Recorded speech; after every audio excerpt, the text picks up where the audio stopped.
Hello and welcome to Study Street. अभी तक हम 3 चैप्टर कंप्लीट कर चुके हैं और आज का जो हमारा चैप्टर होने वाला है वो है क्वाड्रेटिक इक्वेशन, जो कि है चैप्टर नंबर 4। तो चलिए स्टार्ट करते हैं।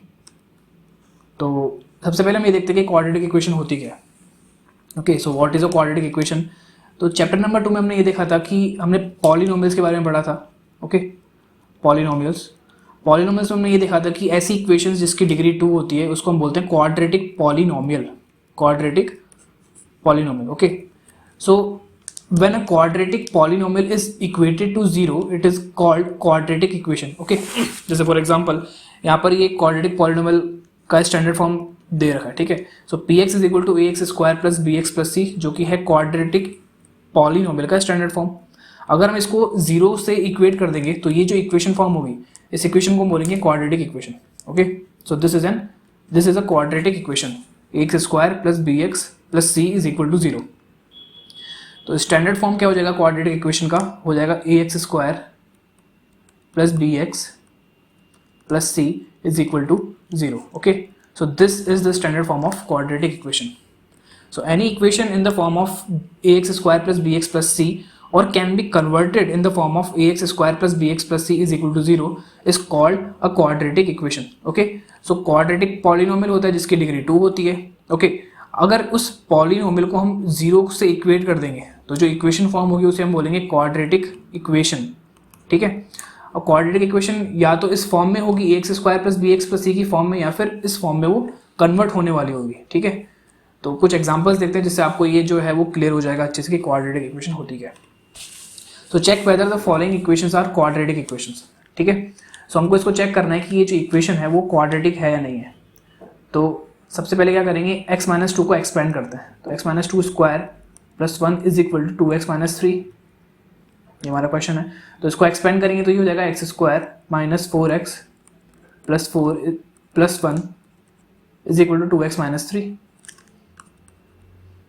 तो x square minus 4x, 2x यहाँ पर ट्रांसपोज हो जाएगा और 3 भी यहाँ पर ट्रांसपोज हो जाएगा, ये हो जाएगा 5 plus 3 is equal to 0। So ये इक्वेशन जो फॉर्म होगी वो होगी x square minus 6x plus 8 is equal to 0।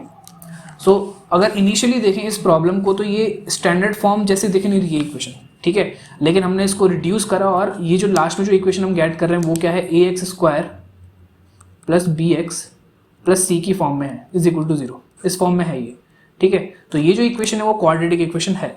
Starting में दिख नहीं रहा है इस फॉर्म में, लेकिन हमने इसको इस स्टैंडर्ड फॉर्म में कन्वर्ट कर दिया। तो कन्वर्ट करने के बाद अगर ये इस फॉर्म में आ रही है a x square plus b x plus c की फॉर्म में, तो ये भी क्वाड्रेटिक इक्वेशन होगी। ओके, सो यहाँ पर एक चीज़ और देखते हैं, यहाँ पर ए बी और सी क्या होगा, ए है एक्स स्क्वायर का कोफिशिएंट, तो इस केस में ए की वैल्यू है 1, बी हो जाएगा -6 and c will be 8। Okay, बढ़ते हैं अगले क्वेश्चन की तरफ। ये है x into x plus 1 plus 8 is equal to x into x plus 1 plus 8 is equal to x plus 2 x minus 2। Okay, तो अगर इस इक्वेशन को देखें तो ये भी स्टैंडर्ड फॉर्म जैसे दिख नहीं रही है, लेकिन हम इसको कन्वर्ट कर सकते हैं स्टैंडर्ड फॉर्म में। तो देखते हैं क्या ये कन्वर्ट हो सकती है। तो ये हो जाएगा x square plus x plus 8 is equal to, यहाँ पर एक आइडेंटिटी लग जाएगी, a plus b a minus b होता है a square minus b square. तो ये हो जाएगा x square plus x plus 8 is equal to x square minus 4।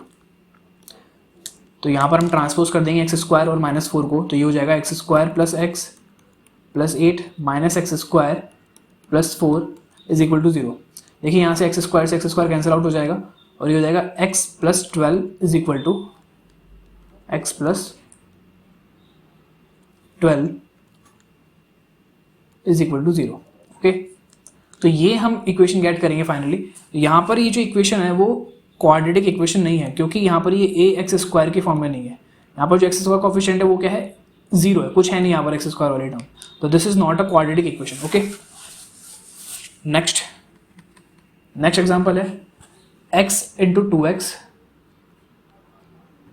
Plus 3 is equal to x square plus 1। Okay, तो इसको हम इसको एक्सपेंड करेंगे तो ये हो जाएगा 2x square plus 3x is equal to x square plus 1। जो राइट हैंड साइड वाली वैल्यूज है उसको यहाँ ट्रांसपोज करते हैं तो ये हो जाएगा 2x² minus x² plus 3x minus 1 is equal to 0. Okay, 2x² minus x² कितना हो जाएगा x² and x² plus 3x minus 1 will be equal to 0. Okay, is equal to 0. So यहाँ क्या है, ये स्टैंडर्ड फॉर्म में कन्वर्ट हो चुकी है. ए इक्वल टू में 0 है, ये हो जाएगा 0.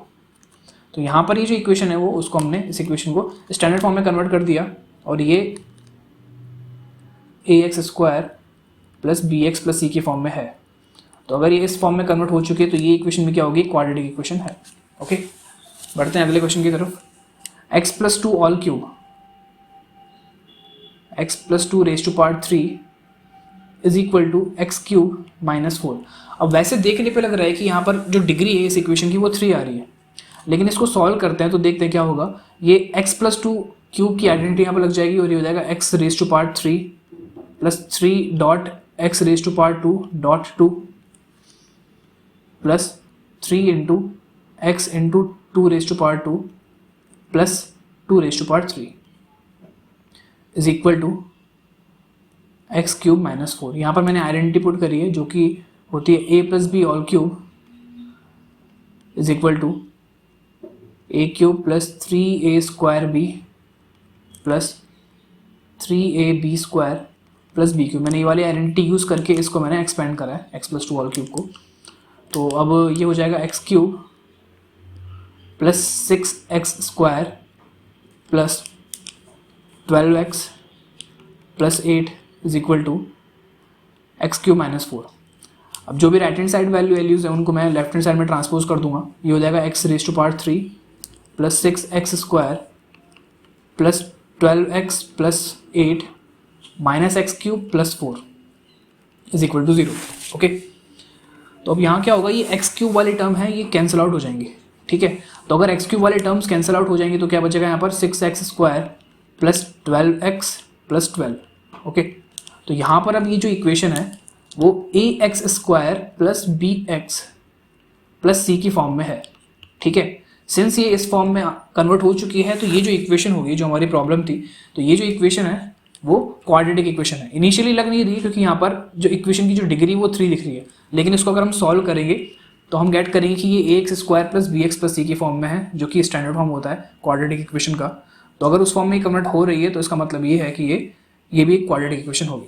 ओके, सिंस अभी हम जो टॉपिक पढ़ रहे हैं वो है क्वाड्रेटिक इक्वेशन, तो इक्वेशन के कुछ सॉल्यूशंस भी होंगे. तो सॉल्यूशन का मतलब ये होगा कि x की हम क्या वैल्यू पुट करें इस इक्वेशन में कि ये जो इक्वेशन है क्वाड्रेटिक इक्वेशन वो 0 हो जाए. ओके, तो उसी x की वैल्यू को बोलते हैं solution of quadratic equation. So a real number alpha is called a solution of the quadratic equation ax² plus bx plus c is equal to 0 if a alpha square plus b alpha plus c is equal to 0. Okay, और इन solutions को हम बोलते हैं roots of quadratic equation. Okay, roots of quadratic equation. Polynomials वाले chapters में हमने zeros के बारे में पढ़ा था कि जीरोस वो नंबर्स होती हैं, वो वैल्यूज होते हैं या फिर वो रियल नंबर्स होते हैं जिनको हम किसी इक्वेशन में पुट करते हैं और वो इक्वेशन क्या हो जाती है, जीरो हो जाती है. जैसे कोई पॉलिनोमियल है px is equal to ax² plus bx plus c. तो यहाँ पर हम x की ऐसी वैल्यूज पुट करते हैं जिनको पुट करने पर ये जो इक्वेशन है वो जीरो हो जाती है, या फिर px की जो होता है वो px 0 के इक्वल हो जाता है. तो x की उन वैल्यूज को हम बोलते हैं जीरोज. और ये जीरोज और रूट दोनों सेम ही है, कुछ अलग नहीं है. Roots of quadratic equation and zeros of quadratic polynomial are same values. Okay, since यहाँ पर ये जो क्वाड्रेटिक पॉलिनोमियल होते हैं उसकी जो डिग्री होती है वो 2 होती है, और मैंने आपको बताया था कि जितनी डिग्री उतने ही जीरोज. तो जितनी डिग्री उतने जीरोज और उतने ही रूट्स. मतलब क्वाड्रेटिक इक्वेशन के जो रूट्स होते हैं या फिर सॉल्यूशंस होते हैं वो 2 होते हैं. ओके, दोनों सेम भी हो सकते हैं, दोनों डिफरेंट भी हो सकते हैं, लेकिन 2 सॉल्यूशंस होंगे. अब इन सॉल्यूशंस को गेट करने के मेथड्स होते हैं. जैसे फर्स्ट मेथड है फैक्टराइजेशन, सेकंड है completing the square method and third method is quadratic formula और Shridharacharya formula. Okay, so factorisation में हम मिडिल टर्म स्प्लिटिंग यूज करते हैं. Solution of quadratic equation using factorisation हम अभी सबसे पहले मेथड डिस्कस करेंगे और वो है मिडिल टर्म स्प्लिटिंग. ओके, सो चलिए बढ़ते हैं हम अपने अगले एग्जांपल पर, जो कि है find the roots of the following equation using factorisation. तो यहाँ पर हम क्या करेंगे, यहाँ पर जो भी क्वाड्रेटिक इक्वेशंस है उनको मिडल टर्म स्प्लिटिंग मेथड से इनको फैक्टराइज करेंगे, ओके। और फैक्टराइज करके फिर हम एट लास्ट क्या निकालेंगे, इनके रूट्स फाइंड आउट करेंगे कि इनके रूट्स क्या हैं। तो फर्स्ट एग्जांपल है 6x² minus x minus 2 is equal to 0, okay. So middle term splitting हम पहले डिस्कस कर चुके हैं। इसमें हम करते क्या है, जो ये ए है और सी है उसको मल्टीप्लाई करते हैं। यहाँ पर ए की वैल्यू है 6 और सी है -2, ओके। पहले मैं एक बार स्टैंडर्ड फॉर्म लिख देता हूँ। जो क्वाड्रेटिक इक्वेशन की स्टैंडर्ड फॉर्म होती है वो होती है ax² plus bx plus c is equal to 0। अब इस स्टैंडर्ड फॉर्म और जो हमारी प्रॉब्लम है उसको अगर कंपेयर करेंगे तो a की जो वैल्यू आएगी वो 6 आ जाएगी और c की जो वैल्यू आएगी वो -2 आ जाएगी। यहाँ पर हम इन दोनों को मल्टीप्लाई करेंगे और मल्टीप्लाई करने पर क्या आ जाएगा, मल्टीप्लाई करने पर 6 × 2 हो जाएगा -12। एक सेकेंड, 6 मल्टीप्लाइड बाई -2 तो ये हो जाएगा -12। अब -12 को इस तरह से फैक्टराइज करना है कि b आ जाए, ठीक है। और b की वैल्यू कितनी है, -1, ठीक है। तो -12 के ऐसे फैक्टर्स देखने हैं जिनको सॉल्व करने पर या ऐड या सब्ट्रैक्ट करने पर क्या आ जाए, b आ जाए। तो वो फैक्टर्स कौन कौन से हो जाएंगे, 4 और 3, ओके। -4 और 3, क्योंकि -4 और 3 को मल्टीप्लाई करेंगे तो हम -12 गेट करेंगे और -4 और 3 को ऐड करेंगे तो क्या आएगा, -1 आएगा, ठीक है। तो ये जो हमको जो डिजायर्ड फैक्टर्स है वो क्या हो जाएंगे, -4 और 3, ठीक है। तो मिडिल टर्म स्प्लिट हो जाएगी और ये हो जाएगी -4x प्लस 3x, ओके। तो यहाँ पर हमने मिडिल टर्म को स्प्लिट कर दिया दो पार्ट्स में। तो x को मैंने रिप्लेस कर दिया -4x प्लस 3x से, ओके। तो अब इन दोनों टर्म्स में से कुछ कॉमन आ रहा है वो कॉमन ले लेंगे हम। ये हो जाएगा 2x इनमें से कॉमन वैल्यू है, ब्रैकेट में बचेगा 3x - 2। सिमिलरली इन दोनों में से कुछ कॉमन दिख नहीं रहा तो हम क्या करेंगे, 1 कॉमन ले लेंगे और ये हो जाएगा 3x - 2 इज इक्वल टू 0। अब यहाँ पर दो टर्म्स बन गई। इन दोनों टर्म्स में ये बाइनोमियल जो टर्म है ये वाली, ये बाइनोमियल कॉमन आ रहा है और ये हो जाएगा 3x - 2 bracket 2x + 1 is equal to 0, okay. अब यहाँ पर दो वैल्यूज़ का प्रोडक्ट क्या आ रहा है, 0 आ रहा है, दो फैक्टर्स का। और दो फैक्टर्स का प्रोडक्ट अगर 0 होगा इसका मतलब ये कि दोनों में से एक या फिर दोनों ही वैल्यूज 0 होंगी। तो हम क्या करेंगे, 3x - 2 को 0 के इक्वल पुट करेंगे और 2x + 1 को 0 के इक्वल पुट करेंगे, ओके। तो यहाँ से जो x की वैल्यू आएगी वो आ जाएगी x is equal to 2/3 and x will be equal to -1/2। और यही है सॉल्यूशन इस क्वाड्रेटिक इक्वेशन के। इन्हीं को हम बोलते हैं roots of quadratic equation, roots of quadratic equation, okay. बढ़ते हैं अगले क्वेश्चन की तरफ। Next is 3x² minus 3x² minus 2√2x - 2 is equal to 0। Standard equation होती है ax² plus bx plus c is equal to 0। तो यहाँ पर a की वैल्यू कितनी हो जाएगी, 3। तो पहले मैं सारी वैल्यूज लिख देता हूँ। a is equal to 3, b is equal to -2√2 and c is -2। सबसे फर्स्ट स्टेप क्या होती है कि a और c को मल्टीप्लाई करना होता है, ओके। तो हम a और c को मल्टीप्लाई करेंगे और ये हो जाएगा 3 × -2 जो कि हो जाएगा -6। अब इस -6 को इस तरह से फैक्टराइज करना है कि b आ जाए, ठीक है। ऐसे फैक्टर्स ढूंढने हैं जिनको ऐड करने पर -2√2 आ जाए। तो वो फैक्टर्स क्या क्या हो जाएंगे, अगर आप ढंग से देखें तो b क्या है, -2√2 है, ओके। तो इसके हमको ऐसे फैक्टर्स देखने हैं जिनमें रूट है और रूट में भी कौन सी वैल्यू है, √2 है, ठीक है। तो वैसे तो इसके फैक्टर्स हो जाएंगे 3 और 2, लेकिन यहाँ पर 3 और 2 में रूट नहीं आ रहा है। तो हम क्या करेंगे, इस 2 को भी और फर्दर फैक्टराइज कर देंगे और 2 के जो फैक्टर्स हो जाएंगे वो जाएंगे √2 एंड √2 और 3 के जो फैक्टर्स हो जाएंगे वो जाएगा 3 × 1, ठीक है।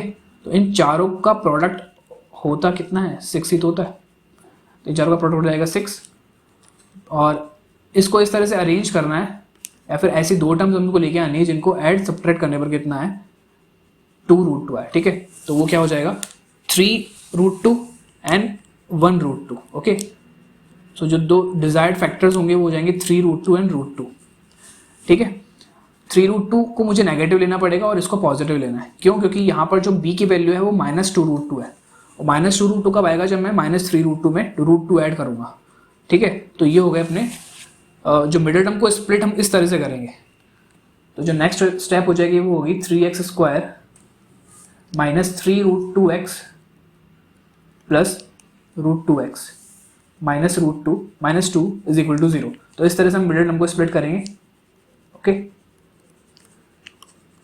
यहाँ से 3x कॉमन आ जाएगा फर्स्ट और सेकेंड टर्म में से, तो मैंने 3x कॉमन ले लिया। ये आ जाएगा x -√2 प्लस यहाँ से कुछ कॉमन नहीं आ रहा है, नहीं, यहाँ से √2 कॉमन आ जाएगा। इसको हम और फैक्टराइज कर देंगे 2 को, तो ये हो जाएगा √2 इंटू √2। तो यहाँ इस टर्म में √2 है और इस टर्म में भी √2 आ रहा है, तो √2 मैंने कॉमन ले लिया, हो जाएगा √2 ब्रैकेट के बाहर, और ये आ जाएगा ब्रैकेट के अंदर x -√2। देखिए हमको करना क्या होता है, ब्रैकेट के अंदर हमको सेम वैल्यू रखनी होती है, ठीक है। अगर ब्रैकेट में सेम वैल्यू नहीं आएगी तो ये आगे नेक्स्ट स्टेप पॉसिबल नहीं होगी। तो ब्रैकेट में हमको करना ये होगा कि ब्रैकेट में सेम वैल्यूज आनी चाहिए, ठीक है। अब ब्रैकेट में सेम वैल्यूज आ गई तो क्या होगा, ये जो बाइनोमियल है दोनों टर्म्स में से कॉमन आ जाएगा, और ये हो जाएगा x -√2 ब्रैकेट के बाहर, और फिर दूसरा ब्रैकेट लग जाएगा, ये हो जाएगा 3x plus √2 is equal to 0। इस तरह से हम ये जो क्वेश्चन था 3x² -2√2 x -2 को इस तरह से फैक्टराइज करेंगे। लेकिन यहाँ पर हमने रूट्स फाइंड आउट नहीं करे अभी, और रूट्स के लिए क्या करना होगा, हमको इन दोनों फैक्टर्स को 0 के इक्वेट करना होगा, ठीक है। तो इन दोनों को 0 के इक्वेट करेंगे, तो 0 के इक्वेट करने पे जो x की पहली वैल्यू होगी वो आ जाएगी √2, और दूसरा होगा 3x plus √2 is equal to 0, और x हो जाएगा -√2/3, ओके। तो ये हो जाएंगे रूट्स ऑफ इक्वेशन जो भी हमारी प्रॉब्लम थी 3x² -2√2x -2, तो इसके ही रूट्स हो जाएंगे। बढ़ते हैं अगले एग्जाम्पल की तरफ, जो कि है 100x² -20x + 1। वही मेथड, a और c को मल्टीप्लाई करना है, a और c को मल्टीप्लाई करेंगे तो आएगा 100 के ऐसे फैक्टर्स देखने हैं जिनको ऐड करने पर या सब्ट्रैक्ट करने पर क्या है, b है, और b क्या है -20, ओके। सो -20 लेके आना है, तो इसके दो फैक्टर्स हो जाएंगे 10 and 10, ओके। क्योंकि 10 -10 और -10 क्या होता है, -20 होता है।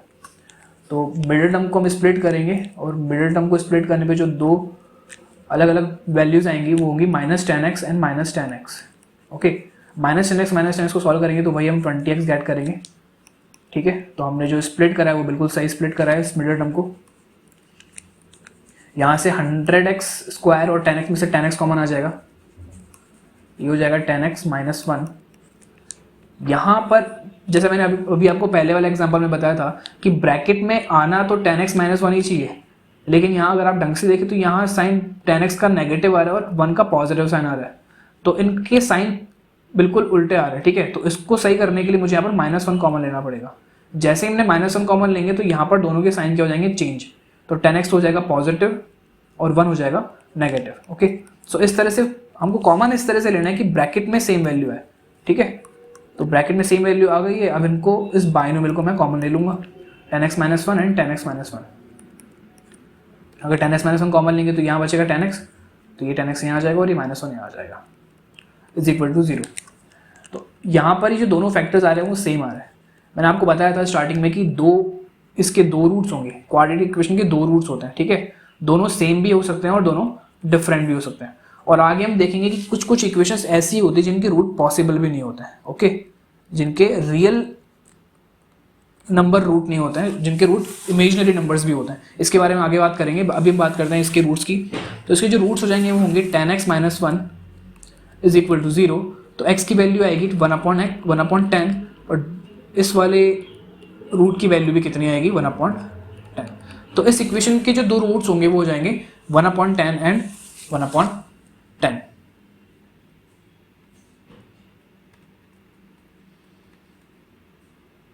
बढ़ते हैं अगले एग्जांपल की तरफ, जो कि है √2x²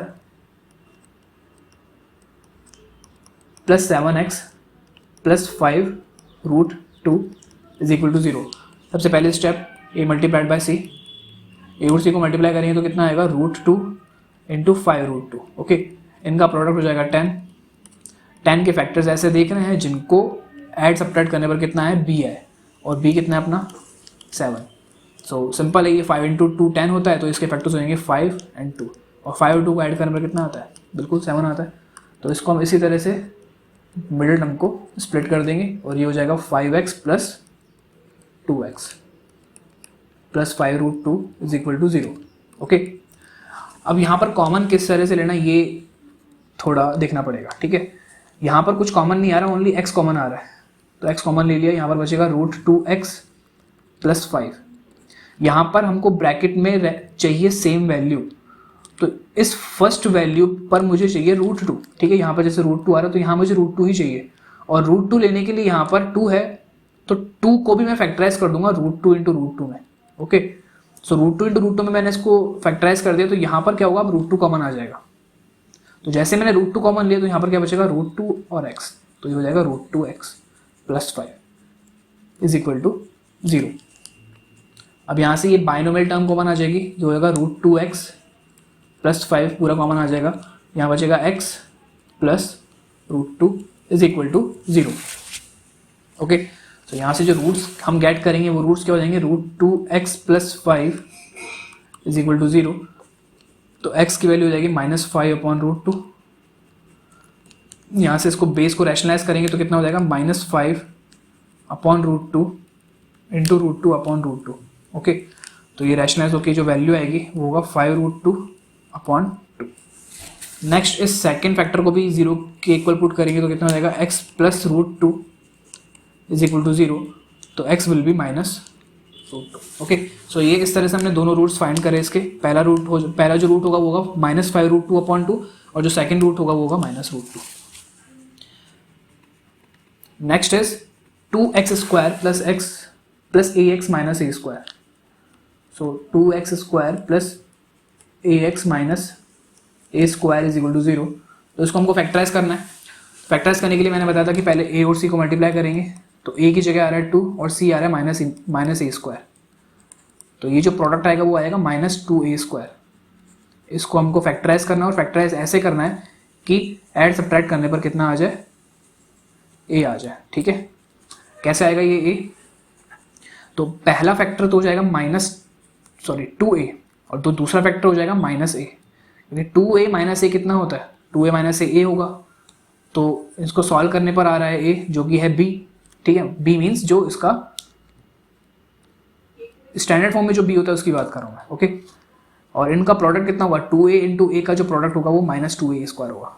तो इस तरह से हम इसको स्प्लिट करेंगे मिडिल टर्म को, और ये हो जाएगा 2x² plus 2ax minus ax minus a² is equal to 0।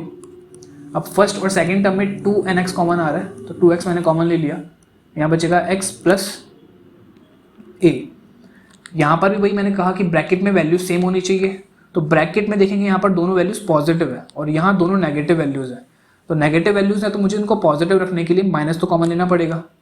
इसके अलावा क्या कॉमन आएगा, a, तो -a कॉमन आ जाएगा, और यहाँ बच जाएगा x plus a is equal to 0। अभी दोनों टर्म्स में से 2a, इन दोनों टर्म्स में से x प्लस a कॉमन आ जाएगा, और यहाँ बच जाएगा 2x minus a is equal to 0। तो इसको 0 के इक्वल पुट करेंगे तो x की जो वैल्यू होगी वो आ जाएगी -a। सिमिलरली इसको हम 0 के इक्वल पुट करेंगे तो जो x की वैल्यू होगी वो हो जाएगी a/2। तो इस तरह से हम इस इक्वेशन के रूट्स फाइंड आउट करेंगे, okay. Next question is solve the following quadratic equation using completing the square method. मैंने आपको स्टार्टिंग में बताया था कि 3 मेथड होते हैं किसी भी क्वाड्रेटिक इक्वेशन को सॉल्व करने के। पहला मेथड हम डिस्कस कर चुके हैं, middle term splitting, okay. Second है कंप्लीटिंग द स्क्वायर मेथड। तो पहले कंप्लीटिंग द स्क्वायर मेथड को आप ढंग से समझ लीजिए कि होता क्या है, ठीक है। कुछ स्टेप्स होंगे, उन स्टेप्स को फॉलो करते हुए आगे बढ़ेंगे। तो इस इक्वेशन को हमको सॉल्व करना है कंप्लीटिंग द स्क्वायर मेथड से। तो फर्स्ट स्टेप क्या होती है कंप्लीटिंग द स्क्वायर मेथड में, कि एक्स स्क्वायर का कॉफिशिएंट 1 होना चाहिए। The coefficient of x square must be 1, या फिर ऐसे कहें कि a की जो वैल्यू होगी वो 1 होनी चाहिए, ओके। पहले मैं स्टैंडर्ड फॉर्म लिख देता हूँ यहाँ पर, ax² plus bx plus c is equal to 0। यहाँ जो a होगा वो होना चाहिए 1, ठीक है। तो यहाँ इस इक्वेशन में आप देखेंगे कि एक्स स्क्वायर का जो कॉफिशिएंट है वो 2 आ रहा है, 1 नहीं आ रहा है। तो पहले हम क्या करेंगे, इसका कॉफिशिएंट 1 करेंगे। तो उसके लिए क्या करना पड़ेगा, इस इक्वेशन में से 2 कॉमन ले लूँगा मैं। तो जैसे ही 2 कॉमन लेंगे तो यहाँ से 2 हट जाएगा और यहाँ आ जाएगा 5/2x plus 3/2 is equal to 0। अब ये जो 2 है वहाँ पर ट्रांसपोज हो जाएगा और 0/2 में चल जाएगा। तो अब जो रिड्यूस्ड इक्वेशन है वो हो जाएगी x² minus 5/2x plus 3/2 is equal to 0। Okay, तो ये तो हो गया अपना फर्स्ट स्टेप कि एक हमको x² का कोफिशिएंट रखना है 1। सेकेंड स्टेप क्या है, जो कांस्टेंट वैल्यू है उस कांस्टेंट वैल्यू को हम ट्रांसपोज कर देंगे राइट हैंड साइड में। ठीक है, पहले आप स्टेप्स पे फोकस कीजिए कि स्टेप्स क्या हैं, फिर मैं आपको बताऊंगा कि completing the square method actual में है क्या, ये हम कर क्यों रहे हैं सब। तो x² माइनस 5/2x, तो मैंने क्या करा, इसको वहाँ पर ट्रांसपोज कर दिया और ये हो जाएगा 0 माइनस 3/2। ओके,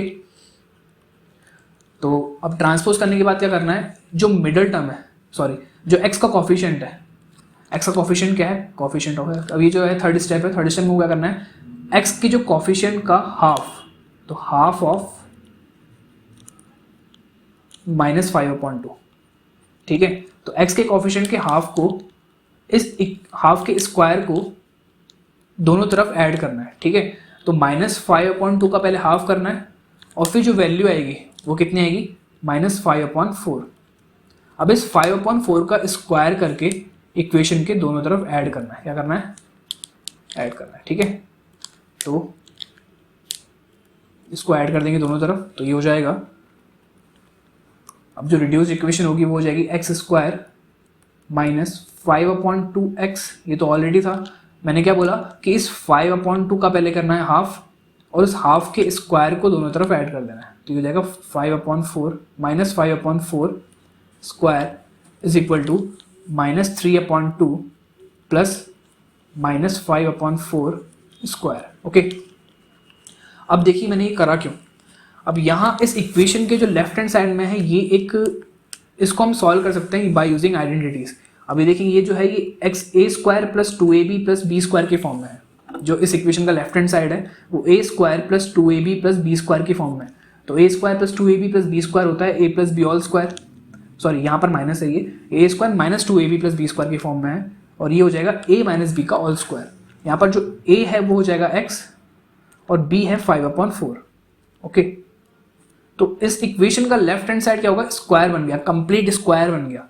तो इसलिए इस मेथड को कंप्लीटिंग द स्क्वायर बोलते हैं, क्योंकि यहाँ पर इक्वेशन का लेफ्ट हैंड साइड क्या बन चुका है, एक कंप्लीट ऑल स्क्वायर वैल्यू बन चुकी है। ठीक है, और इसको सॉल्व करेंगे तो ये हो जाएगा माइनस 3/2 प्लस 25/16।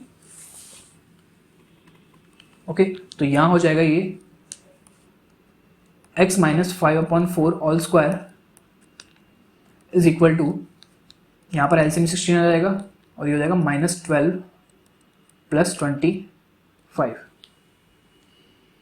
सॉरी 12 नहीं आएगा, ये 24 होगा, माइनस 24 प्लस 25/16। इसको सॉल्व करेंगे तो जाएगा 1/16। Okay, so x minus 5/4 all square is equal to 1/16 आ गया। अब यहाँ से x की वैल्यू आ जाएगी, तो दोनों तरफ स्क्वायर रूट करेंगे इस इक्वेशन के, तो ये हो जाएगा x minus 5/4 is equal to square root of 1/16, जो कि होता है प्लस माइनस 1/4। ठीक है, प्लस माइनस 1/4 का मतलब ये हुआ कि अगर 1/4 का स्क्वायर करेंगे तब भी 1/16 आता है एंड माइनस 1/4 का स्क्वायर करेंगे तब भी 1/16 ही आएगा। ठीक है, तो जब भी हम किसी वैल्यू का रूट करते हैं ना तो प्लस माइनस लगाना है, तो इसलिए यहाँ पर प्लस माइनस 1/4 आ जाएगा। ओके, तो यहाँ से अब ये जो इक्वेशन होगी यहाँ से हम x की वैल्यू गेट कर सकते हैं। x की दो अलग अलग वैल्यूज आएंगी। ठीक है, पहले हम x माइनस 5/4 को प्लस 1/4 के इक्वल पुट करेंगे और फिर माइनस 1/4 के। ओके,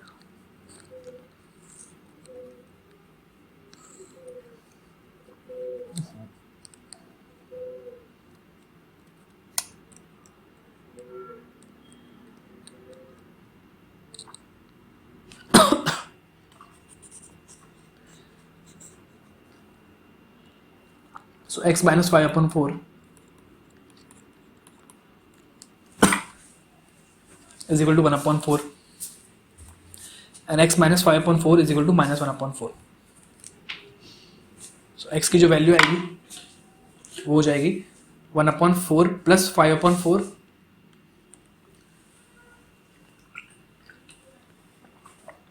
और जो दूसरी वैल्यू होगी वो हो जाएगी -1/4 + 5/4। ओके, सो इसको सॉल्व करेंगे तो x की एक वैल्यू आएगी 6/4 और जो दूसरी वैल्यू आएगी वो आएगी 5 - 1/4 जो क्योंकि 4/4 = 1। ओके, सो इस तरह से हम कंप्लीटिंग द स्क्वायर मेथड को कुछ स्टेप से हमने इसको सॉल्व किया।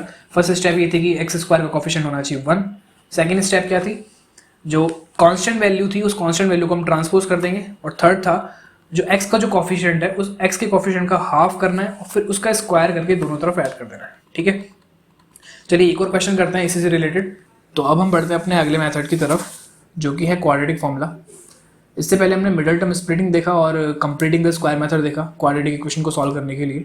अब जो नेक्स्ट मेथड है वो है क्वाड्रेटिक फॉर्मूला, इसे हम श्रीधराचार्य फॉर्मूला भी बोलते हैं। और जो जनरल फॉर्म होता है किसी भी क्वाड्रेटिक इक्वेशन का वो होता है ax² + bx + c। ओके, तो यहाँ ये फॉर्मूला क्या है, x = -b ± √b² - 4ac/2a। ठीक है, तो इस फॉर्मूले में हम a, b और c की वैल्यू पुट करेंगे और पुट करके हम क्या करेंगे, x की वैल्यूज फाइंड आउट करेंगे। ठीक है, यहाँ से x की दो डिफरेंट वैल्यूज आएंगी। ठीक है, वो दो डिफरेंट वैल्यूज ये क्या है, इस क्वाड्रेटिक इक्वेशन का सॉल्यूशन है। ठीक है, तो चलिए इसी को यूज करके हम एक क्वेश्चन सॉल्व करते हैं। जो प्रॉब्लम है वो है x² + 2x - 143 = 0। ओके, यहाँ a की जो वैल्यू है वो है 1, b is 2 and c is equal to -143। Okay, जो हमारा फॉर्मूला था वो था x is equal to -b + (b² - 4ac/2a। Okay, तो यहाँ पर हम जो भी वैल्यूज है a b c की वैल्यूज पुट करेंगे तो ये हो जाएगा -2 +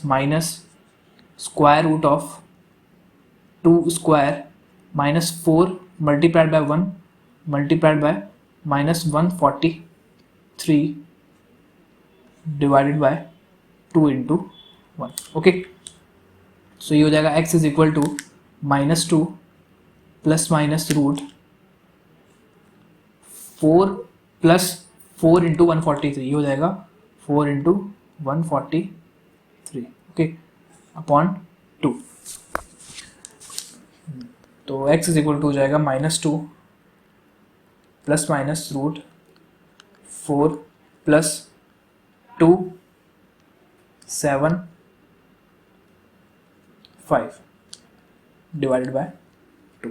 ओके, तो जो रूट में जो वैल्यू होगी वो हो जाएगी √576/2 और 576 का जो रूट होता है वो होता है -24 ± 24। ओके, 24/2। ओके, तो यहाँ से जो x की वैल्यू होंगी वो दो वैल्यूज होंगी, दो डिफरेंट वैल्यूज होंगी, क्योंकि √576 था। मैंने आपको बताया था जब भी हम रूट हटाते हैं तो रूट क्या लग जाता है, प्लस माइनस लग जाता है। ओके, तो एक तो पॉजिटिव वैल्यू होगी 24 और एक होगा -24। तो यहाँ से x की दो डिफरेंट वैल्यूज होंगी, तो पहले हम रखेंगे +24।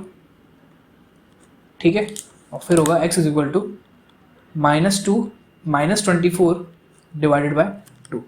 तो x is equal to हो जाएगा 22/2 जो कि होता है 11 और x की जो दूसरी वैल्यू होगी -26/2 वो हो जाएगा -13। ओके, सो इस तरह से क्वाड्रेटिक फॉर्मूला यूज करके हम किसी भी इक्वेशन को, किसी भी क्वाड्रेटिक इक्वेशन को सॉल्व कर सकते हैं।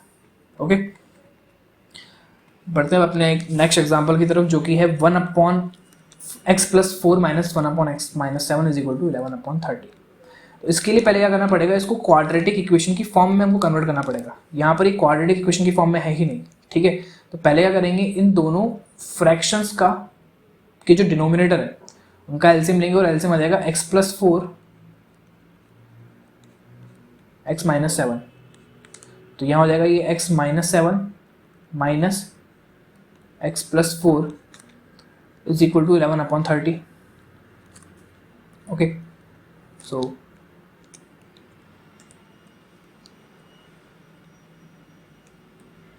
एक सेकेंड इसके भी तो यहाँ पर जो नेक्स्ट स्टेप होगा वो होगा x - 7 - x - 4 divided by x square plus 4x minus 7x minus 28 is equal to 11/30. Okay, इसी बात हो गई. एक्स से एक्स कैंसिल आउट हो जाएगा यहाँ पर, ये हो जाएगा -11 divided by x square minus 3x minus 28 is equal to 11/30. यहाँ पर 11 से 11 कैंसिल हो जाएगा, यहाँ पर बचेगा -1. ओके, सो ये हो जाएगा -1 x square minus 3x minus 28 is equal to 1/28. Okay, तो यहाँ पर हम करेंगे क्रॉस मल्टीप्लिकेशन, और क्रॉस मल्टीप्लिकेशन करेंगे तो ये जो इक्वेशन थी वो क्वाड्रेटिक इक्वेशन की फॉर्म में कन्वर्ट हो जाएगी. Okay, so x square minus 3x minus 28 is equal to -30. Sorry, यहाँ पर ये डिनोमिनेटर में 30 है, ये हो जाएगा 30. ओके, सो -30 इसको यहाँ पर ट्रांसपोज करेंगे तो ये हो जाएगा x square minus 3x plus 2 is equal to 0. अब यहाँ पर जो a है वो हो जाएगा 1, b हो जाएगा -3 और c हो जाएगा 2. ठीक है, तो क्वाड्रेटिक फॉर्मूला में इन तीनों को पुट करेंगे और हम x की वैल्यूज गेट करेंगे. तो x हो जाएगा, since x is equal to होता है -b plus minus square root of b square minus 4ac divided by 2a. तो यहाँ पर हम वैल्यूज पुट करेंगे, ये हो जाएगा x is equal to -b हो जाएगा -3 plus minus square root of b square means -3 square -4 into 1 into 2 is divided by 2 into 1. तो जो x की वैल्यूज होंगी वो हो जाएगी माइनस माइनस हो जाएगा +3 plus minus root b square हो जाएगा 9 माइनस 4 2 8/2. सो जो x की वैल्यू होगी वो हो जाएगी 3 प्लस माइनस 1/2. तो x की एक वैल्यू तो होगी 3 प्लस 1/2 और जो दूसरी वैल्यू हो जाएगी x is equal to 3 minus 1/2. 3 plus 1/2 हो जाएगा 2 और 3 माइनस 1/2 हो जाएगा 1. ओके, सो इस तरह से क्वाड्रेटिक फॉर्मूला को यूज़ करके हम कोई भी इक्वेशन को इजीली सॉल्व कर सकते हैं. यहाँ पर हमको करना कुछ नहीं है, यहाँ पर a, b और c की वैल्यूज़ को पुट करना है इस फॉर्मूला में और जो भी x की वैल्यूज़ हो हम गेट करेंगे. Next 4x square plus 4√3x plus 3 is equal to 0. तो यहाँ पर a की जो वैल्यू है वो है a इज इक्वल टू हो जाएगा 4, b हो जाएगा 4√3 और c हो जाएगा 3. ओके, फॉर्मूला था -b plus minus root b square, तो x इज इक्वल टू हो जाएगा -b. तो -b कितना है 4√3, तो हो जाएगा -4√3 plus minus square root of b square means 4√3 square, b square minus 4ac, तो 4 into 4 into 3 divided by 2 into a की वैल्यू है 4, तो 2 इंटू 4. Okay, so x is equal to हो जाएगा -4√3 प्लस माइनस हो जाएगा 16 3 जार 48 माइनस 4 4 16 इंटू 3 48 अपॉन 8. ओके, तो ये हो जाएगा, इस रूट के अंदर 0 है और ये 0 का रूट हो जाएगा 0, तो x will be equal to -4√3 plus -0 upon 8. Okay, so यहाँ पर दोनों सेम वैल्यूज आएंगी x की और वो होंगी -4√3 अपॉन 8 एंड दूसरी वैल्यू भी क्या होगी -4√3 अपॉन 8. इसको थोड़ा रिड्यूस करेंगे, रिड्यूस करने पे जो वैल्यू आएगी वो होगी -√3/2 एंड जो दूसरी वैल्यू भी सेम आएगी वो होगी -√3/2. ओके, तो बढ़ते हैं अब आगे वर्ड प्रॉब्लम्स की तरफ. ठीक है, यहाँ तक हमने 3 मेथड्स के बारे में बात करी. तीनों मेथड्स को यूज़ करके हम जो भी आगे आने वाली वर्ड प्रॉब्लम्स उनको सॉल्व करेंगे. तो पहली वर्ड प्रॉब्लम है sum of the areas of 2 squares is 468 metre square. Okay, 2 square है, ऐसे एक स्क्वायर ही हो जाएगा और एक ये स्क्वायर हो जाएगा. इन दोनों स्क्वायर्स का जो एरिया है, ठीक है, वो एरिया हमको गिवन है 468. लेट्स से इस स्क्वायर की जो साइड है वो है A1 और इस स्क्वायर की साइड है A2। तो स्क्वायर का एरिया होता है A स्क्वायर, तो जो पहला जो स्क्वायर है छोटा स्क्वायर उसका एरिया हो जाएगा A1 स्क्वायर और जो दूसरा स्क्वायर है उसका हो जाएगा A2 स्क्वायर। इन दोनों के एरियाज का सम कितना है 468। If the difference of their perimeter is 24 means इसका जो पेरीमीटर है और इसका जो पेरीमीटर है इन दोनों के पेरीमीटर्स का डिफरेंस कितना दे रखा है 24 मीटर दे रखा है। ठीक है, स्क्वायर का पेरीमीटर होता है 4a, तो इसका एरिया हो जाएगा, इसका पेरीमीटर हो जाएगा 4a1, इस वाले स्क्वायर का पेरीमीटर हो जाएगा 4a2। अब डिफरेंस की बात करी तो डिफरेंस में हम क्या करते हैं, जो भी बड़ा होगा ना, जो भी बड़ी वैल्यू आएगी, जैसे ये 4a2 की वैल्यू बड़ी आएगी 4a1 से, तो हम क्या करेंगे 4a2 माइनस 4a1 करेंगे और ये कितना गिवन है 24 मीटर, तो यहाँ हो जाएगा 24। ठीक है, तो यहाँ से मैंने 4 कॉमन लिया, ये हो जाएगा A2 minus A1 is equal to 24, तो A2 माइनस A1 हो जाएगा 6। ओके, तो यहाँ से हमने 2 इक्वेशन गेट करी, फर्स्ट इक्वेशन ये है ये और सेकंड इक्वेशन है ये।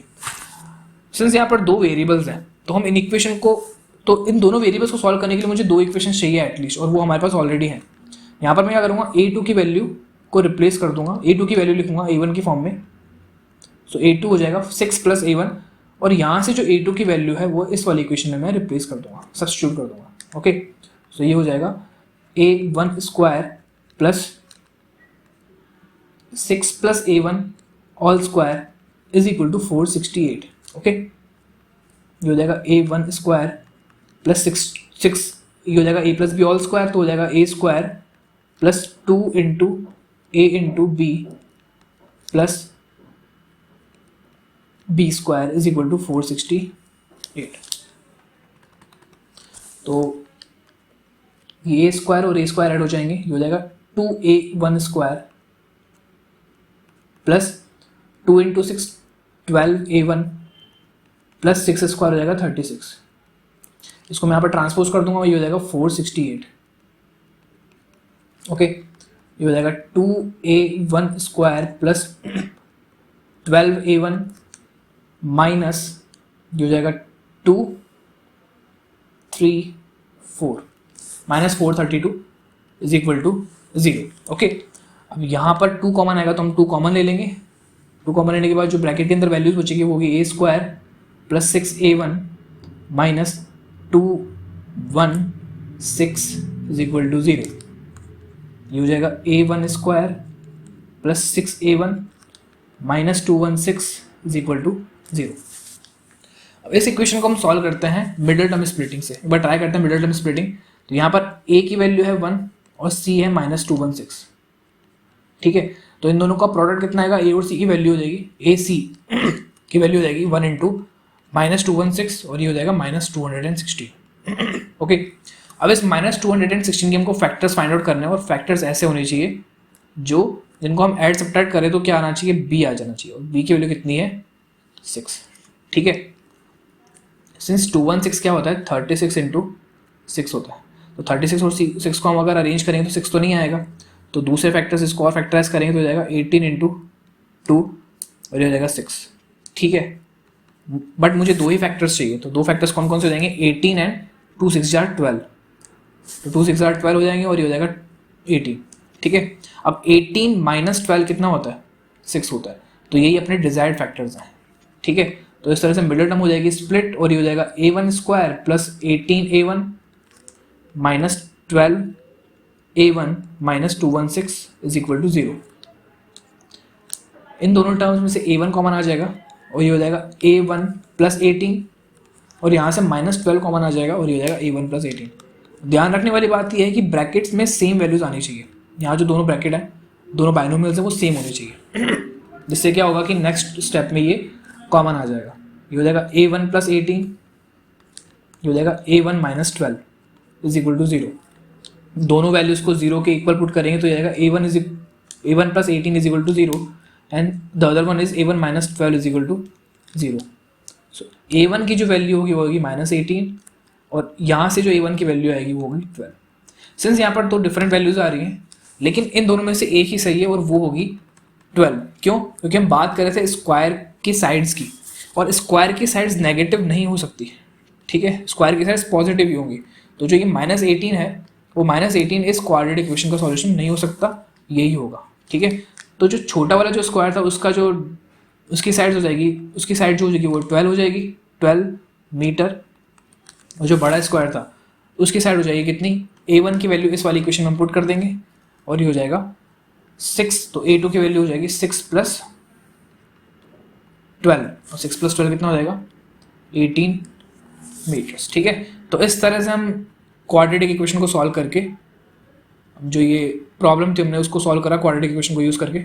ठीक है, बढ़ते हैं अगले एग्जांपल की तरफ, और वो है an express train takes 1 hour less than a passenger train to travel 132 kilometre between Mysore and Bangalore. देखिए यहाँ पर ये है मैसूर, मान लिया लेट्स से ये मैसूर है और ये है बैंगलोर। दो ट्रेन है, एक तो है पैसेंजर ट्रेन और एक है एक्सप्रेस ट्रेन। दो ट्रेन की बात करी इसने, और डेस्टिनेशन क्या है, ये यहाँ से दो डेस्टिनेशन है, 2 पॉइंट्स है मैसूर एंड बैंगलोर। ठीक है, तो इन दोनों के बीच की जो डिस्टेंस है वो है 132 किलोमीटर्स। ठीक है, तो क्वेश्चन ने क्या बोला, इसमें क्या बोला गया है कि जो एक्सप्रेस ट्रेन है वो 1 घंटा कम लेगी पैसेंजर ट्रेन से। ठीक है, तो एक्सप्रेस ट्रेन की जो स्पीड है वो क्या है, थोड़ी ज़्यादा तेज चल रही है एक्सप्रेस ट्रेन, तो एक्सप्रेस ट्रेन की जो स्पीड है वो ज़्यादा है पैसेंजर ट्रेन से। ठीक है, इसलिए उसको टाइम लग रहा है कम, और कितना कम लग रहा है 1 आवर। ठीक है, तो इफ़ द एवरेज स्पीड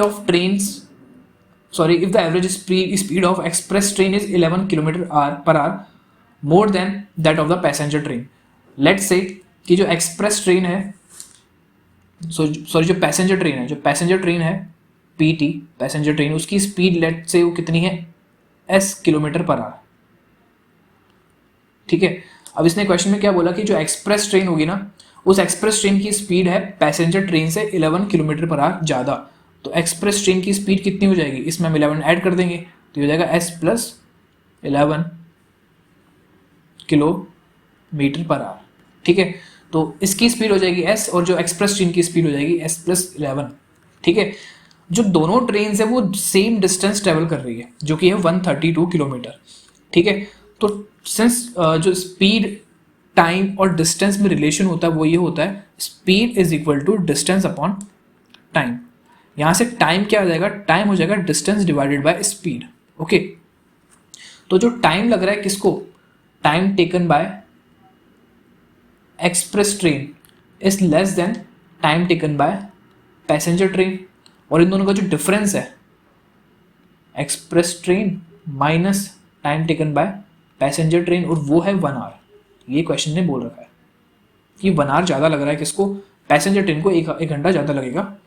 ठीक है, और एक्सप्रेस ट्रेन को पैसेंजर ट्रेन से 1 घंटा कम लगेगा। अभी मैंने आपको बताया कि time is equal to the distance divided by speed. जो डिस्टेंस ट्रेवल करी दोनों ट्रेन ने वो है सेम, और वो है 132 किलोमीटर। मैं डिवाइड करूंगा स्पीड से, और स्पीड कितनी है एक्सप्रेस ट्रेन की s + 11, तो ये हो जाएगा डिवाइडेड बाय s + 11। ठीक है, माइनस 132 डिवाइडेड बाय s, और ये जो डिफरेंस आएगा वो आएगा 1। ओके, अब क्या करेंगे, डिनोमिनेटर का एलसीएम लेंगे, और डिनोमिनेटर का जो एलसीएम होगा वो आ जाएगा s मल्टीप्लाइड बाय s + 11।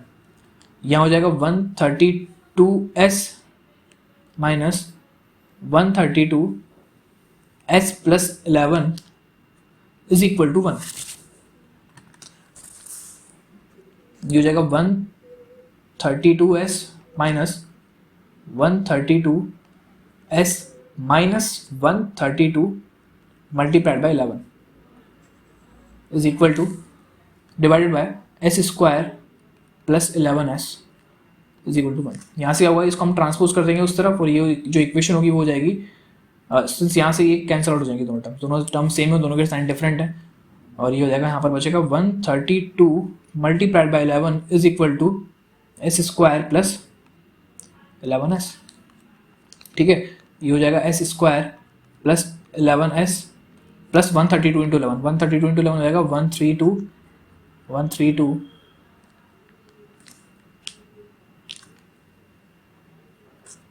2541 हो जाएगा 1452 is equal to nothing, is equal to 0।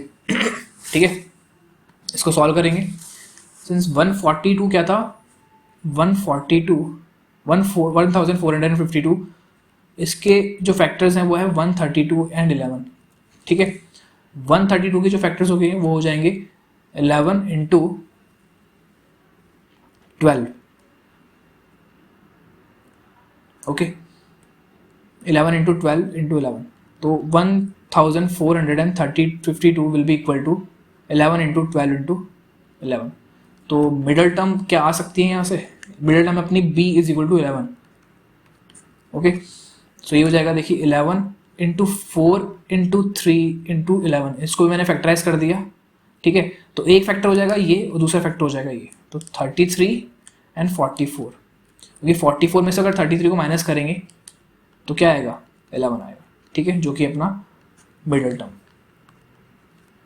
तो इस तरह से हम इसको क्या करेंगे, स्प्लिट करेंगे और वो हो जाएगा 44s माइनस 33s प्लस 1452, ठीक है। देखिए इन दोनों का प्रोडक्ट 1452 ही आएगा, क्योंकि मैंने क्या करा है, पहले 1452 को फैक्टराइज करा था 132 इंटू 11, फिर 132 के मैंने उसको और फैक्टराइज करा 11 इंटू 12, और फिर 12 को और फैक्टराइज करा 4 इंटू 3। तो यहाँ से ये जो 44 और 33 आया इसका प्रोडक्ट यही होगा, ठीक है। तो प्रोडक्ट यही है और इसको 44 में से 33 को माइनस करेंगे तो मिडल टर्म आ रही है, तो इसलिए मैंने इसको मिडल टर्म स्प्लिटिंग से करा है। यहाँ से s कॉमन आ जाएगा, ये हो जाएगा s plus 44 and minus 33 common लेना है यहाँ से, 1 सेकेंड,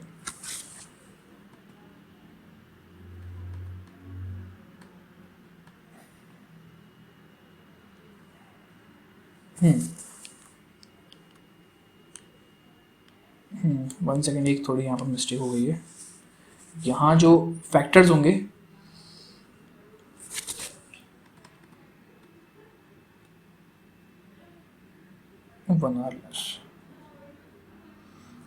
यहाँ जो यहाँ जो ये है इक्वेशन में, यहाँ पर पैसेंजर ट्रेन आएगा, ओके। यहाँ पर ये पैसेंजर ट्रेन होगा और ये एक्सप्रेस ट्रेन होगा, ओके। सो ये हो जाएगा इधर s प्लस 11, क्योंकि पैसेंजर ट्रेन ज़्यादा टाइम लेगी, पैसेंजर ट्रेन की स्पीड स्लो है और तो वो ज़्यादा टाइम लेगी, ओके। तो यहाँ पर जो न्यूमरेटर होगा वो न्यूमरेटर कुछ इस तरह से हो जाएगा, ये 132 into s plus 11 minus 132 into s is equal to 1, okay. So यहाँ ये जो टर्म है वो पॉजिटिव हो जाएगी और कुछ नहीं है, ये पॉजिटिव हो जाएगा, ठीक है। ये प्लस और यहाँ 1452 हो जाएगा नेगेटिव,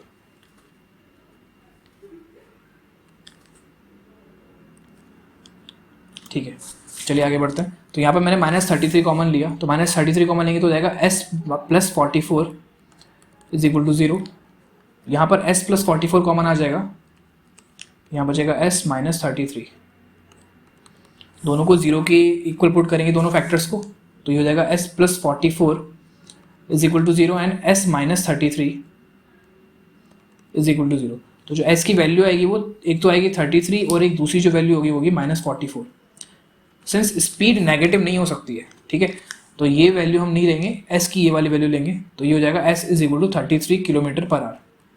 यहाँ जो मिस्टेक हुई थी वो ये थी कि पैसेंजर ट्रेन की जो स्पीड होगी, ठीक है, जो पैसेंजर ट्रेन जो टाइम लेगी वो ज़्यादा टाइम लेगी, ठीक है। तो यहाँ पैसेंजर ट्रेन आ जाएगा और ये एक्सप्रेस ट्रेन होगा। पैसेंजर ट्रेन की स्पीड कितनी है s, तो ये हो जाएगा 132 अपॉन s, ठीक है। तो इस तरह से इसको सॉल्व करना है। चलिए बढ़ते हैं अगले क्वेश्चन की तरफ। यहाँ पर हाँ स्पीड दोनों ट्रेन की निकालनी थी, एक ट्रेन की, तो एक ट्रेन की आ जाएगी कितनी 33 किलोमीटर पर आवर, और एक्सप्रेस ट्रेन कितनी आ जाएगी उसमें ऐड कर देंगे 11। तो पैसेंजर ट्रेन की जो स्पीड आई थी वो थी 33 किलोमीटर पर आवर और एक्सप्रेस ट्रेन हो जाएगी 33 प्लस 11 जो कि होगा 44 किलोमीटर पर आवर, ठीक है। Next example is 2 water taps together can fill a tank in 9 3/8 hours. दो टैप है, ठीक है, दोनों का डायमीटर अलग अलग है, ठीक है। एक थोड़ा छोटा टैप है और एक क्या है, एक का डायमीटर बड़ा है। दोनों क्या कर रहे हैं, एक टैंक को फिल कर रहे हैं, ठीक है, दोनों एक टैंक को कंप्लीटली फिल करेंगे कितने टाइम में, 9 3/8 आवर्स, कितना 9 3/8 आवर्स, और ये हो जाएगा कितना 75/8 आवर्स। इसको इम्प्रॉपर फ्रैक्शन में हम कन्वर्ट कर लेंगे। अब जो टैप है जिसका डायमीटर ज़्यादा है, ये ऑब्वियस है कि जिसका डायमीटर ज़्यादा होगा वो टाइम कम लेगा, ठीक है, ये टाइम थोड़ा कम लेगा और ये टाइम थोड़ा ज़्यादा लेगा, ठीक है। इसने क्या कहा, इस क्वेश्चन में क्या बोल रहा है कि the tap of larger diameter takes 10 hours less than the smaller one to fill the tank separately. अगर ये सेपरेटली अलग अलग एक टैंक को फिल कर रहे हैं, ठीक है, इसी सेम टैंक को फिल कर रहे हैं, तो ये जो टाइम लेगा ना वो कितना लेगा, अगर ये टाइम टी ले रहा है, अगर इसको टी टाइम लग रहा है तो इसको लगेगा टी माइनस 10 आवर्स, ठीक है, इसको टी माइनस 10 आवर्स लगेंगे। Find the time in which each tap can separately fill the tank. Let's say कि इस स्मॉलर डायमीटर वाले टैप को टाइम लग रहा है टी, तो लार्जर डायमीटर वाला जो टैप होगा उसको टाइम लगेगा टी माइनस 10 आवर्स, ठीक है। अब इसने बोला कि दोनों मिलकर अगर इस टैंक को फिल करेंगे तो उन दोनों मिलकर अगर टैंक को फिल करेंगे तो उनको टाइम लगेगा 75/8 आवर्स दे रखा है, ठीक है। तो जो गिवन वैल्यूज है वो ये है कि इसको टाइम लग रहा है 10 आवर्स लेस देन दिस, और जो दोनों मिलकर अगर इस टैंक को फिल करेंगे तो उनको इतना टाइम लगेगा। तो टी आवर्स लगते हैं स्मॉलर डायमीटर वाले टैप को एक टैंक को कंप्लीटली फिल करने में, वन टैंक, ठीक है, तो टी आवर्स लगता है। अगर मैं बात करूँ 1 आवर की, तो 1 आवर में स्मॉलर डायमीटर वाला जो टैप होगा वो उस टैंक का 1/t पार्ट फिल करेगा, ठीक है, 1/t पार्ट फिल कर देगा। टी आवर्स लग रहे हैं एक पूरे कंप्लीट टैंक को फिल करने में, तो 1 आवर में 1/t पार्ट कंप्लीट हो जाएगा। अगर बात करो लार्जर डायमीटर की, तो उसको टाइम लग रहा है टी माइनस 10 आवर्स, तो टी माइनस 10 आवर्स में वो टी माइनस 10 आवर्स में वो एक पूरे टैंक को फिल कर रहा है। तो अगर 1 आवर की बात करूं मैं, तो 1 आवर में उसको लगेगा 1/t माइनस 10 टाइम, या फिर सॉरी टाइम नहीं, इतना वो पार्ट फिल कर देगा उस टैंक का, 1/t माइनस 10 पार्ट, ठीक है। और दोनों मिलके जो टैंक को फिल कर रहे हैं उनको टाइम लग रहा है 75/8 आवर्स, ठीक है। तो 75/8 आवर्स दोनों टैप्स को लग रहे हैं पूरा कंप्लीट वन टैंक फिल करने में, ठीक है। तो 1 आवर में दोनों टैंक कितना पार्ट फिल करेंगे, इसको रेसिप्रोकेट कर देंगे, हो जाएगा 8/75 पार्ट, ठीक है। तो 1 आवर का हमने निकाल दिया कि 1 आवर में जो स्मॉलर डायमीटर वाला जो टैप है वो इतना पार्ट फिल करेगा, जो लार्जर डायमीटर वाला है वो इतना पार्ट फिल करेगा, और both together they will fill this part of tank in 1 hour. करना कुछ नहीं है, दोनों को ऐड करेंगे, इन दोनों को ऐड करेंगे और इक्वल में ये आना चाहिए 8/75, ठीक है। तो 1/t plus 1/t minus 10 is equal to 8/75, ये इक्वेशन अपनी फॉर्म हो जाएगी। तो इस इक्वेशन को हम क्वाड्रेटिक इक्वेशन की फॉर्म में रिड्यूस करेंगे और उसको सॉल्व करेंगे, जिससे हम t की वैल्यू गेट करेंगे, ठीक है। तो इसका जो एलसीएम होगा वो होगा t इंटू टी माइनस 10, यहाँ आ जाएगा t minus 10 plus t is equal to 8/75, okay. ये हो जाएगा 2t minus 10 divided by t square minus 10t is equal to 8/75। तो यहाँ से हो जाएगा, मैं 2 कॉमन ले लूँगा, 2 into t minus 5 divided by t square minus 10t is equal to 8/75। यहाँ पर क्या होगा, 2 से ये कैंसिल आउट हो जाएगा, ये आएगा 4। तो अब क्रॉस मल्टीप्लाई करेंगे इसको, तो ये हो जाएगा 75 multiplied by t minus 5 is equal to 4 into t square minus 10t, okay. तो ये हो जाएगा 75 इंटू टी हो जाएगा 75t minus 75 into 5 is equal to 4t square minus 4 into 10t, okay. तो ये हो जाएगा 4t square minus 40t minus 75t plus 75 into 5 हो जाएगा 375 इज इक्वल टू 0, ओके। अब ये जो इक्वेशन हो जाएगी 4t स्क्वायर माइनस 75 प्लस ये हो जाएगा 115t plus 375 is equal to 0। तो अगर यहाँ पर श्रीधराचार्य फॉर्मूला यूज़ करेंगे तो ये बी स्क्वायर जो है ये बहुत बड़ी वैल्यू दे देगा हमको, क्योंकि बी का स्क्वायर होता है फिर -4 इसी करना होता है, तो ये काफ़ी बड़ी वैल्यू होगी। तो इससे बेटर है कि हम मिडिल टर्म स्प्लिटिंग यूज़ करते हैं यहाँ पर, और उसके लिए क्या करना पड़ेगा हमको, ए और सी का प्रोडक्ट फाइंड आउट करना है। सो 4 है अपना ए की वैल्यू है 4, बी है -115 -115 और सी की जो वैल्यू है वो है 375। तो ए मल्टीप्लाइड बाय सी कितना हो जाएगा, 4 इंटू 375, ये हो जाएगा 1500। ओके, तो दिस विल बी 1500। तो 1500 के फैक्टर्स होंगे तो वो हो जाएगा, एक तो होगा 15 और एक हो जाएगा 100। ओके, अब 15 और 100 को ऐड करते हैं तो कितना आएगा, 115, जो कि है बी, लेकिन हमको दोनों के साइन नेगेटिव लेने पड़ेंगे। तो -15 -100, तो यहाँ पर ये मिडिल टर्म स्प्लिट हो जाएगी और ये हो जाएगा 4t square -15t -100t plus 375 is equal to 0। यहाँ पर दोनों टर्म्स में से t कॉमन आ जाएगा, बचेगा 4t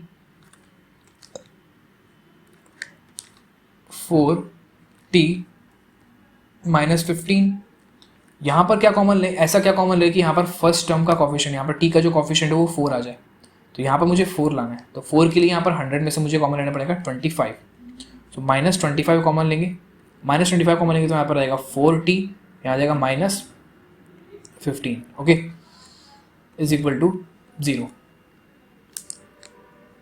तो यहाँ जो कॉमन आएगा वो होगा 4t -15 और ये हो जाएगा t -25 is equal to 0। Okay, तो इन दोनों को 0 के इक्वल पुट करेंगे तो 4t -15 is equal to 0 and t -25 is equal to 0। तो यहाँ से जो t की वैल्यू होगी आएगी 15/4 और यहाँ से जो t की वैल्यू होगी वो आएगी 25। ओके, t क्या था, t हमने लेट करा था जो स्मॉलर डायमीटर वाला जो टैप है वो t आवर्स में कंप्लीटली इसको फिल कर देगा, ठीक है। तो t की दो डिफरेंट वैल्यूज आ रही है, एक तो है 15/4, एक है 25। 15/4 अप्रॉक्सीमेटली 3 और 4 के बीच में कोई वैल्यू आएगी, होगा 3.75। ओके, 3.75, तो 15/4 3.75 आवर्स और ये है 25 आवर्स। अगर स्मॉलर डायमीटर वाले पाइप को टाइम लग रहा है 3.75 आवर्स, तो जो लार्जर डायमीटर वाला पाइप होगा उसको टाइम लग रहा था t-10। तो अगर यहाँ पर मैं 3.75 पुट करूँगा तो 3.75 माइनस 10 की जो वैल्यू आएगी वो नेगेटिव वैल्यू आ जाएगी, ठीक है। तो नेगेटिव टाइम तो हो नहीं सकता, तो t की जो वैल्यू ये वाली थी 15/4 वो हम नहीं लेंगे, जो t की वैल्यू लेंगे हम कितनी, 25 आवर्स। तो t अगर 25 आवर्स है, स्मॉलर डायमीटर वाले टैप को 25 आवर्स लगेंगे, तो लार्जर डायमीटर वाले टैप है सॉरी, उसको लगेगा 25 माइनस 10 जो कि होगा 15 आवर्स। ओके, तो यही हमको फाइंड आउट करना था कि दोनों टैप्स को कितना टाइम लग रहा है। तो स्मॉलर डायमीटर वाले को लगेगा 25 आवर्स और जो लार्जर डायमीटर वाला है उसको लगेगा 15 आवर्स का टाइम इन टैंक्स को सेपरेटली फिल करने के लिए। Next example is the sum of the reciprocals of Rahman's age 3 years ago and 5 years from now is 1/3। The sum of, देखो इसको कुछ पार्ट में डिवाइड करते हैं इसको। पहला मैंने क्या करा, the reciprocal of Rahman's age 3 years ago, एक पार्ट मैंने ये लिया। Okay, reciprocal of Rahman's age 3 years ago and 5 years from now. तो पहले क्या करना है हमको, रहमान की अभी जो प्रेजेंट एज है वो पहले देखनी है कि लेट से रहमान की जो प्रेजेंट एज है वो कितनी है, x, ठीक है। ये मैंने बोला कि प्रेजेंट एज है रहमान की, तो 3 years ago जो एज थी वो कितनी हो जाएगी, x-3, पहले की बात हो रही है यहाँ पर 3 years ago। और 5 years फ्रॉम नाउ मीन्स जो अब जो एज 5 साल बाद की जो एज होगी वो कितनी हो जाएगी, 5 years फ्रॉम नाउ, तो जो एज होगी वो हो जाएगी x+5, ठीक है। द रेसिप्रोकल ऑफ, अब हमको रेसिप्रोकल कैसा करना है, रहमान से एज 3 years, अब ये करना है हमको द रेसिप्रोकल ऑफ, तो the reciprocal of which, the reciprocal of x-3 and x+5, और फिर उसका जो सम होगा वो आएगा 1/3, मतलब पहले इसका रेसिप्रोकल करेंगे, हो जाएगा x minus three, one upon x minus three, one upon x plus five. मैंने रेसिप्रोकल कर दिया दोनों एज का। अब इनका जो सम होगा रेसिप्रोकल करने के बाद वो होगा वन अपॉन थ्री। तो अब इसको अब रिड्यूस करेंगे, क्वाड्रेटिक इक्वेशन की फॉर्म में इसको कन्वर्ट करेंगे, तो वो होगा x plus x minus three into x plus five, तो हो जाएगा एलसीएम। ओके, तो ये हो जाएगा x plus five plus x minus three is equal to one upon three. हो जाएगा two x plus two divided by x square minus three x plus five x minus fifteen is equal to one upon three. Okay, इसको cross multiply करेंगे तो ये हो जाएगा three into two x plus two, ये हो जाएगा three multiply by two x plus two, equal में क्या रह जाएगा x square plus two x, ये हो जाएगा plus two x minus fifteen. Okay, six x plus six is equal to x square plus two x minus fifteen. Transpose करेंगे तो ये हो जाएगा x square plus two x minus six x minus fifteen minus six is equal to zero. So x square minus four x minus 21 is equal to zero. तो 21 है सी और ए है 1। चलो इसको श्रीधराचार्य मेथड से करते हैं। तो यहाँ ए की वैल्यू कितनी आ जाएगी, a is equal to 1, b is equal to minus four और सी हो जाएगा माइनस 21। एक्स की जो वैल्यूज होगी वो होगी माइनस बी, तो minus b means negative, minus minus four हो जाएगा plus four, plus minus root b square means minus four square, b square minus four a c, four into a into c divided by two into one. So x will be four plus minus 16 minus minus हो जाएगा ये plus four eight divided by to.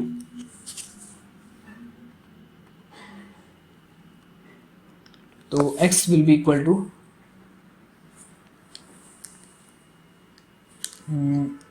B square minus four into a into C, sorry ये 21 है ये।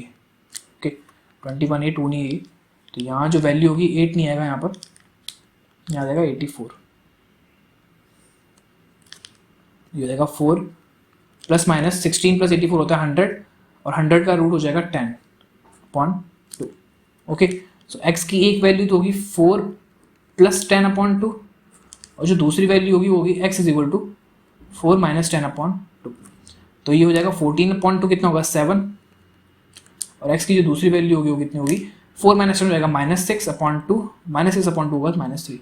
अब जो as है वो नेगेटिव तो हो नहीं सकती है, ठीक है, तो जो एज की जो वैल्यू होगी वो कितनी होगी 7। तो रहमान की जो प्रेजेंट एज है वो कितनी है 7 years. Okay, next question is a motor boat whose speed is 18 km per hour in still water takes 1 hour more to go 24 km upstream than to return downstream to the same spot.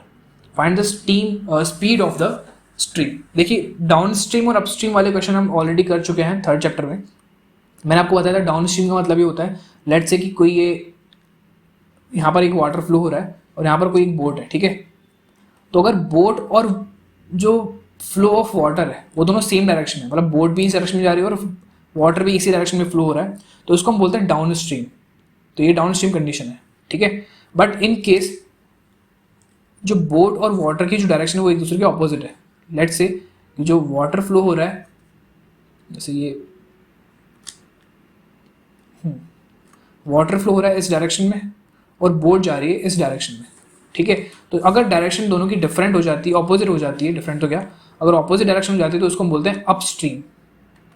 Okay, तो अगर ये against the flow है, boat against the flow of water जा रही है तो उसको बोलते हैं अपस्ट्रीम कंडीशन, और with the flow of water होता है downstream condition. So a motor boat whose speed is 18 kilometre per hour in still water. अब वाटर फ्लो नहीं हो रहा है, वाटर स्टिल वाटर है, उस केस में जो बोट की जो स्पीड है वो दे रखी है 18 किलोमीटर पर आवर। तो speed of boat in still water is 18 kilometre per hour. तो हो जाएगा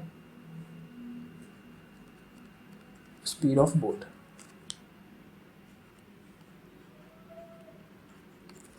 इन स्टिल वाटर, जो कि है 18 किलोमीटर पर आवर। ठीक है, still water takes 1 hour more to go 24 kilometre upstream than to downstream. अब अगर वो वाटर के फ्लो की डायरेक्शन के अगेंस्ट जाएगा, मतलब अपस्ट्रीम कंडीशन में जाएगा, तब उसकी स्पीड थोड़ी कम हो जाएगी। ठीक है, कितनी स्पीड कम होगी? स्टिल वाटर में उसकी स्पीड है 18, तो जो स्ट्रीम की स्पीड होगी ना उतनी ही स्पीड कम हो जाएगी। तो अपस्ट्रीम के केस में जो स्पीड होगी उस बोट की, जो एक्चुअल स्पीड होगी वो होगी 18 माइनस एस। और डाउनस्ट्रीम कंडीशन में क्या होगा, उसकी स्पीड जो होगी वो उसमें ऐड हो जाएगी उस स्ट्रीम की स्पीड। तो जो बोट की स्पीड होगी वो हो जाएगी still water speed of boat in still water plus speed of stream. मतलब क्या होगा, वो फ्लो जो होगा उसको बोट की स्पीड को बढ़ा देगा। ठीक है, तो 18 प्लस एस हो जाएगी डाउनस्ट्रीम कंडीशन में और 18 माइनस एस हो जाएगी अपस्ट्रीम कंडीशन में। तो यहाँ ये क्या कह रहा है कि 1 hour more to go 24 kilometre upstream. तो अपस्ट्रीम के केस में जो टाइम लग रहा है वो 1 घंटा ज़्यादा लग रहा है, 1 hour ज़्यादा लग रहा है। ठीक है, तो टाइम क्या होता है, since time is equal to distance divided by speed. Distance दोनों की सेम बता रखी है 24 किलोमीटर, अपस्ट्रीम और डाउनस्ट्रीम दोनों के केस में 24 किलोमीटर बता रखा है। ठीक है, और अपस्ट्रीम के केस में जो टाइम लग रहा है वो ज़्यादा है downstream in comparison to downstream. ठीक है, और वो कितना ज़्यादा है, अपस्ट्रीम में जो टाइम लगेगा माइनस डाउनस्ट्रीम में जो टाइम लगेगा वो होगा 1 hour। ठीक है, time is equal to distance upon speed, distance अपना 24, स्पीड है अपस्ट्रीम के केस में 18 minus s, minus 24 divided by 18 plus s, और जो इक्वल में आएगा वो होगा 1। अब बस इसको सॉल्व करना है। सॉल्व कैसे करेंगे, इसको दोनों का एलसीएम लेंगे दोनों फ्रैक्शंस का, और वो आ जाएगा 18 minus S 18 plus S equal में 1 है, और ये हो जाएगा 24 into 18 plus s minus 24 into 18 minus S. यहाँ से 24 कॉमन आ जाएगा और ये हो जाएगा 24 18 plus s minus 18 plus s is equal to, ये हो जाएगा 18 प्लस एस 18 माइनस एस हो जाएगा 18 square minus s square. Okay, so यहाँ 18 से 18 कैंसिल आउट, ये हो जाएगा 24 into 2s is equal to 324 minus s square. तो ये हो जाएगा s square plus 48s minus 324 is equal to 0। अब 324 के जो फैक्टर्स थे वो क्या थे, 18 इंटू 18, तो हमको ऐसे फैक्टर्स ढूंढने हैं जिनको ऐड सब्ट्रैक्ट करने पर 48 आए, जो कि है बी। ओके, तो 48 कैसे आएगा, देखो 18 प्लस 18 तो 48 नहीं होता है, या फिर 18 माइनस 18 भी 48 नहीं होगा। तो क्या करेंगे, एक इनको और फैक्टराइज करेंगे। 18 के फैक्टर्स होते हैं 6 इंटू 3, इसके भी 6 इंटू 3 हो जाएगा। तो 6 3 जार 18 इंटू 3 कितना हो जाएगा 54। तो 54 और 6 क्या होंगे, वो डिजायर्ड फैक्टर्स हैं, क्योंकि 54 और 6 में से माइनस करेंगे हम 6 को तो कितना आएगा 48 आएगा, जो कि मिडिल टर्म है, और 54 और 6 को मल्टीप्लाई करेंगे तो 324 आता ही है। ठीक है, तो ये हो जाएगा s square plus 54s minus 6s minus 324 is equal to 0। यहाँ से कॉमन आ जाएगा दोनों टर्म्स, फर्स्ट सेकंड टर्म में से s कॉमन आ जाएगा, ये हो जाएगा s प्लस 54, यहाँ पर कॉमन आ जाएगा माइनस 6, ये हो जाएगा s plus 54 is equal to 0। तो जो स्ट्रिंग की स्पीड होगी तो उसके लिए जो दो फैक्टर्स होंगे वो हो जाएगा s plus 54 s minus 6 is equal to 0। इसको 0 के इक्वल पुट करेंगे तो हो जाएगा s plus 54 is equal to 0, और इसको 0 के इक्वल पुट करेंगे तो s minus 6 is equal to 0 आ जाएगा। तो यहाँ से x की वैल्यू आ जाएगी 6 और ये हो जाएगा माइनस 54। स्पीड नेगेटिव नहीं हो सकती, स्पीड पॉजिटिव ही होगी। तो स्ट्रीम की जो स्पीड होगी वो होगी 6 किलोमीटर पर आवर। नेक्स्ट जो टॉपिक है, अभी तक हमने सॉल्व करा, हमने काफ़ी सारी इक्वेशन सॉल्व करी है। ठीक है, 3 अलग अलग डिफरेंट मेथड्स देखे। तो अब बात करेंगे हम नेचर ऑफ रूट्स की। ये नेचर ऑफ रूट्स का मतलब क्या है, देखिए मैंने अभी आपको कुछ क्वेश्चंस के बीच मतलब क्वेश्चन सॉल्व करते हुए मैंने आपको बताया था कि कभी कभी ऐसा क्या होता है कि जो रूट्स होंगे वो इक्वल भी आ सकते हैं, रूट्स डिस्टिंक्ट भी हो सकते हैं, मतलब दो रूट्स होंगे तो दोनों सेम भी हो सकते हैं और दोनों अलग अलग रूट्स भी हो सकते हैं। लेकिन कुछ कंडीशंस ऐसी होती हैं जहाँ पर रूट्स पॉसिबल ही नहीं है, मतलब जो रूट्स होंगे वो रियल नंबर्स नहीं आएंगे, वो इमेजिनरी नंबर्स आएंगे। ठीक है, तो यही है नेचर ऑफ रूट्स का मतलब। जैसे कुछ कंडीशंस ऐसी होती हैं कि दोनों रूट्स इक्वल होंगे, दोनों सेम रूट्स होंगे। कभी कभी होता है कि दोनों डिस्टिंक्ट रूट होंगे, और कुछ केसेस में रूट पॉसिबल नहीं होता, मतलब रूट्स होंगे इमेजिनरी। ठीक है, तो हम किसी इक्वेशन को देखकर कैसे हम पता लगाएंगे कि इस इक्वेशन का जो भी रूट होगा वो सेम होगा, डिस्टिंक्ट होगा या फिर इमेजिनरी होगा। तो उसके लिए हम ये यूज करते हैं क्वाड्रेटिक इक्वेशन में, जो बी स्क्वायर माइनस 4ac होता है, इसको हम बोलते हैं डिस्क्रिमिनेंट। ओके, तो डिस्क्रिमिनेंट की जो वैल्यू अगर नेगेटिव आती है, डिस्क्रिमिनेंट की वैल्यू नेगेटिव होने का मतलब क्या है, इसका मतलब ये हुआ कि जो रूट्स होंगे वो रियल रूट्स नहीं होंगे, वो इमेजिनरी रूट्स होंगे। ठीक है, लेकिन अगर डिस्क्रिमिनेंट की वैल्यू पॉजिटिव आती है, पॉजिटिव आने का मतलब है कि वो सेम, पॉजिटिव आने का मतलब ये हुआ कि सॉरी पॉजिटिव और जीरो, ठीक है, मतलब नॉन नेगेटिव वैल्यू। अगर बी स्क्वायर माइनस 4ac की वैल्यू नॉन नेगेटिव आती है, मतलब पॉजिटिव या फिर जीरो, तो उस केस में जो उस इक्वेशन के रूट्स होंगे वो रियल रूट्स होंगे। क्या होंगे? रियल। जब जीरो होगा तो दोनों रूट सेम होंगे। जब पॉजिटिव, कोई भी पॉजिटिव वैल्यू आएगी, उस केस में जो रूट्स होंगे उस क्वाड्रेटिक इक्वेशन के वो होंगे डिस्टिंक्ट। ठीक है, तो two distinct real root when if b square minus 4ac is greater than zero और positive. Two equal real roots if b square minus 4ac is equal to zero and no real roots, कोई real root नहीं होंगे, imaginary root होंगे। तो उस condition में क्या होगा? वो कब होगा? जब बी स्क्वायर माइनस 4ac या फिर डिस्क्रिमिनेंट क्या हो? नेगेटिव हो।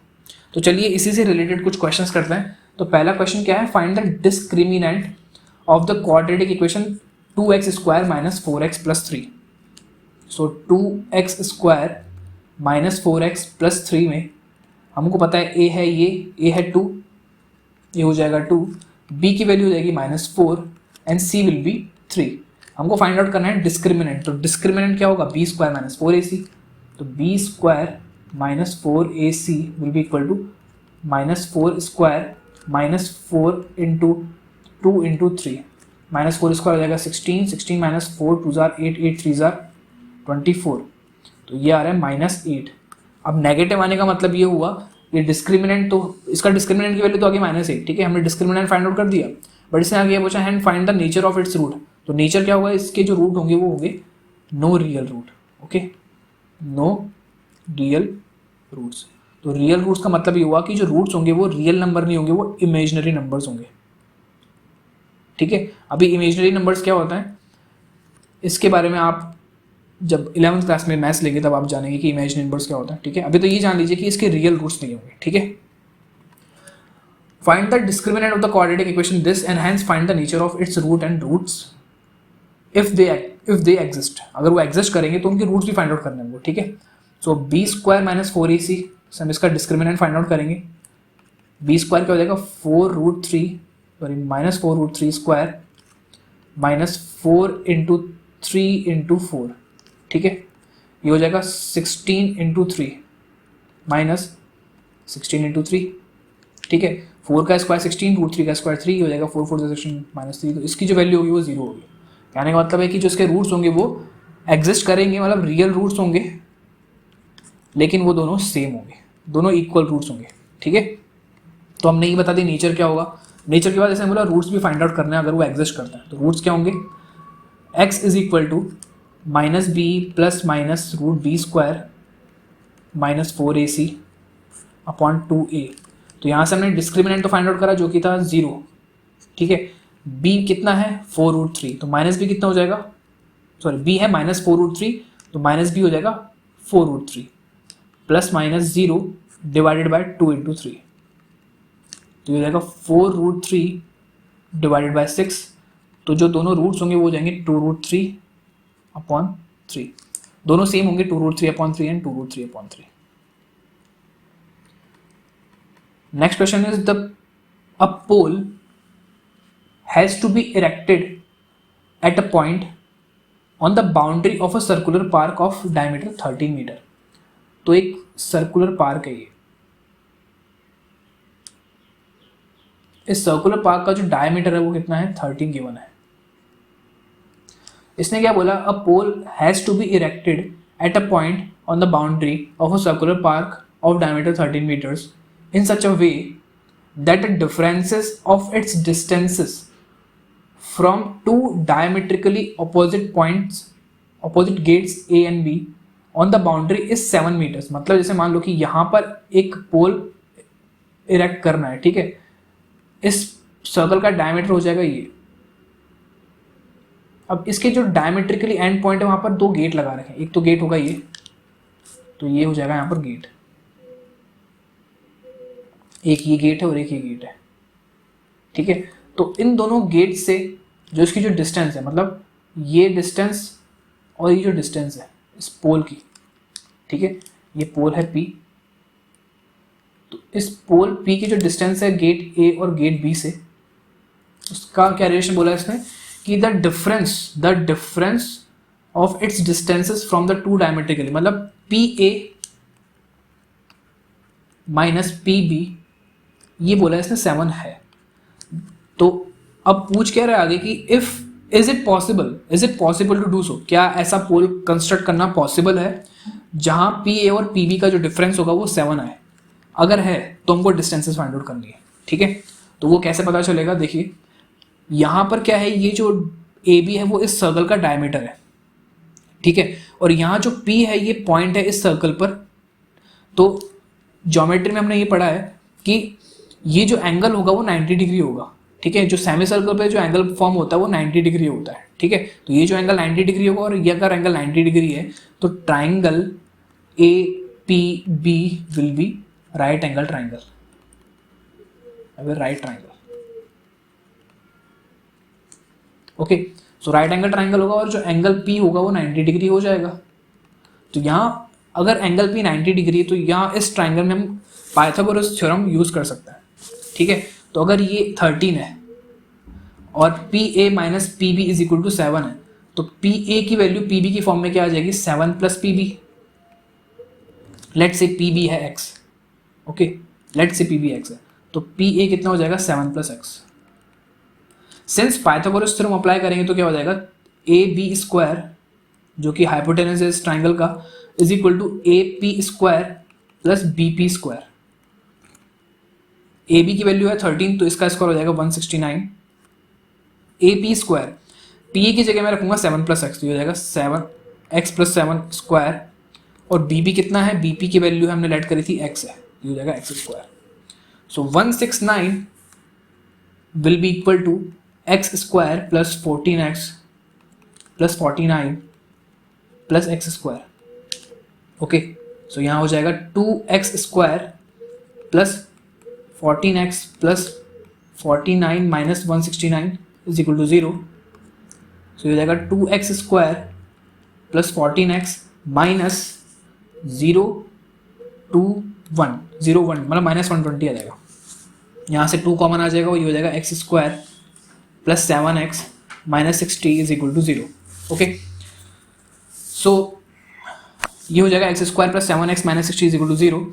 अब 6 यहाँ पर हम क्या करेंगे, 60 की फैक्टर्स देखेंगे। 60 की फैक्टर्स क्या हो जाएंगे, पहले हम यहाँ पर डिस्क्रिमिनेंट फाइंड आउट करते हैं कि देखते कि यहाँ क्या ये पॉसिबल है कि नहीं है। यहाँ पर a की वैल्यू है 1, b है 7 और c हो जाएगा minus 60, okay. So b square minus 4ac की वैल्यू कितनी होगी, b square minus 4ac will be equal to 7 square minus 4 into 1 into minus 60। तो बिल्कुल ये पॉसिबल तो है, ये हो जाएगा 49 माइनस 16 इंटू 4 हो जाएगा 240, हो जाएगा प्लस 240, ओके। सो इन दोनों को ऐड करेंगे तो हो जाएगा 289। तो ये एक पॉजिटिव वैल्यू आ रही है। पॉजिटिव वैल्यू का होने का मतलब क्या होगा, इस क्वाड्रेटिक इक्वेशन का जो सॉल्यूशन होंगे वो डिस्टिंक्ट होंगे, दोनों डिस्टिंक्ट रूट होंगे और रियल रूट होंगे, ठीक है। तो यहाँ से b स्क्वायर माइनस 4ac की वैल्यू आई 289। Since x is equal to होता है minus b plus minus root b square minus 4ac divided by 2a। यहाँ से बी स्क्वायर माइनस 4ac की वैल्यू कितनी आएगी 289, तो यहाँ पर हम 289 रिप्लेस कर देंगे इसको, ये हो जाएगा -7 plus minus square root of 289 divided by 2 into 1। Okay, so x will be equal to -7 plus minus 289 का रूट होता है 17 अपॉन 2। तो x की जो दो अलग अलग वैल्यूज होंगी -7 plus 17 upon 2 and -7 minus 17 upon 2। ये वैल्यू पॉसिबल नहीं क्योंकि ये नेगेटिव वैल्यू आएगी और डिस्टेंस जो होती है वो नेगेटिव नहीं हो सकती है, ठीक है। तो x की जो वैल्यू होगा 10 अपॉन 2, 10 अपॉन 2 कितना होगा 5। ओके, सो ये जो pb था, ये pb कितना हो जाएगा, कितना था 5। ओके, तो ये ऐसा कंस्ट्रक्शन करना पॉसिबल है। इसने बोला कि डायमेट्रिकली अपोजिट पॉइंट्स जो डिस्टेंस होगी वो 7 मीटर होनी चाहिए, तो बिल्कुल ऐसा पोल को इरेक्ट करना पॉसिबल है। और जो डिस्टेंस होगी, मतलब पोल की डिस्टेंस बी गेट से जो डिस्टेंस होगी वो होगी 5 मीटर, और जो दूसरा जो पोल था, मतलब सॉरी जो दूसरा जो गेट था ए, उस गेट ए से उस पोल पी की जो डिस्टेंस होगी वो कितनी हो जाएगी 7 + 5, क्योंकि यहाँ पर है x की value 5, so P A will be equal to 7 + 5 and 7 + 5 = 12। तो इस तरह का पोल इरेक्ट करना पॉसिबल है और जो डिस्टेंसेज होगी वो होगी 5 एंड 12 मीटर्स। ओके, सो इस तरीके के क्वेश्चंस हमने देखे। अभी तक हमने देखा सॉल्यूशंस। इस लेक्चर में हमने सॉल्यूशंस देखा, किसी क्वाड्रेटिक इक्वेशन को हम कैसे सॉल्व करते हैं। सॉल्व करने के हमने 3 डिफरेंट मेथड देखे। सबसे पहले हमने देखा कि क्वाड्रेटिक इक्वेशन होती क्या है, ठीक है, उनको सॉल्व करने के 3 डिफरेंट मेथड्स देखे। फिर देखा कि कुछ ऐसे भी क्वाड्रेटिक इक्वेशंस होती है जिनका रूट रियल नंबर नहीं होता, ठीक है, तो उसको कैसे पता लगाएंगे। तो उसका हमने देखा डिस्क्रिमिनेंट मेथड्स। हमने देखा कि डिस्क्रिमिनेंट से हम कैसे पता लगा सकते हैं कि जो रूट्स होंगे वो रियल नंबर है या नहीं है, या फिर रियल नंबर है तो उसकी जो रूट्स होंगे वो इक्वल होंगे या फिर डिस्टिंक्ट होंगे। तो हमने नेचर ऑफ रूट की बात करी। तो इस चैप्टर में इतना ही, आगे बने रहिए हमारे साथ, और आगे की जो वीडियोस होने वाली वो आगे जो बचे हुए चैप्टर्स पे होगी। अगर आपको ये वीडियो अच्छी लगी तो उसे लाइक कीजिए और अपने दोस्तों के साथ शेयर करिए। Thank you.